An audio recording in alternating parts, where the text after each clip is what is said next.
ஆம் ஆத்மி கட்சியின் ஒருங்கிணைப்பாளரும் டெல்லியின் முதலமைச்சருமாக இருக்கக்கூடிய அரவிந்த் கெஜ்ரிவால் அவர்களுக்கு தற்பொழுது உச்சநீதிமன்றம் இடைக்கால ஜாமீன் வழங்கியிருக்கிறது.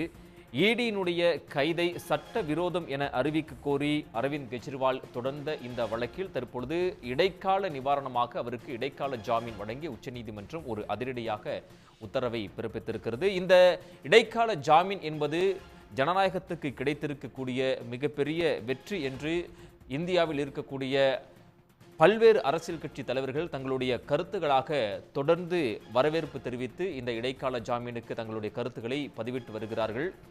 ஈடியினுடைய அராஜகத்திற்கு விழுந்த செம்மட்டி அடி என்று மார்க்சிஸ்ட் கம்யூனிஸ்ட் கட்சி தங்களுடைய கருத்தை பதிவு செய்திருக்கிறது.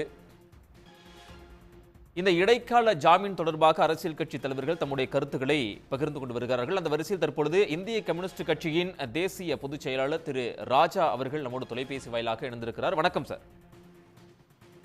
வணக்கம். திரு அரவிந்த் கெஜ்ரிவால் அவர்களுக்கு இடைக்கால ஜாமீன் வழங்கி தற்பொழுது உச்சநீதிமன்றம் தீர்ப்பு வழங்கியிருக்கிறது. உங்களுடைய முதற்கட்ட பார்வை? இது மிகவும் வரவேற்கத்தக்க ஒன்று. திரு கெஜ்ரிவால் இடைக்கால ஜாமீன் பெற்றிருந்தாலும் இறுதியில் அவருக்கு நீதி கிடைக்கும் என்று நம்புகிறோம். இடி இன்றைக்கு ஒன்றிய அரசினுடைய கையில், இடி இன்றைக்கு எதிரணியில் இருக்கிற கட்சிகளை தாக்குவதற்கும் தலைவர்களை தாக்குவதற்கும் அச்சுறுத்துவதற்கும் பயன்பட்டு வருவது அனைவரும் அறிந்தது.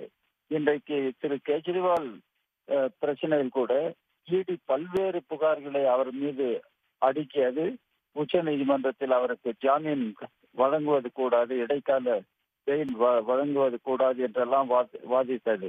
அவற்றையெல்லாம் இன்றைக்கு நிராகரித்து இந்த மாதிரி ஒரு தீர்ப்பு வந்திருப்பது வரவேற்கத்தக்கது. இது ஜனநாயகத்தை வலுப்படுத்துவதற்கு ஒரு வாய்ப்பாக அமையும்.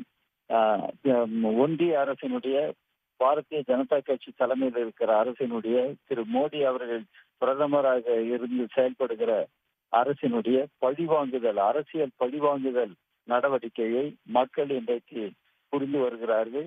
அந்த பழிவாங்குதல் நடவடிக்கை நிறுத்திக் கொள்ளப்பட வேண்டும் என்பதற்கு இது ஒரு சவுக்கடியாக அமையும் என்று நம்புகிறோம். இணைப்பில் வந்தமைக்கு மிக்க நன்றி திரு ராஜா.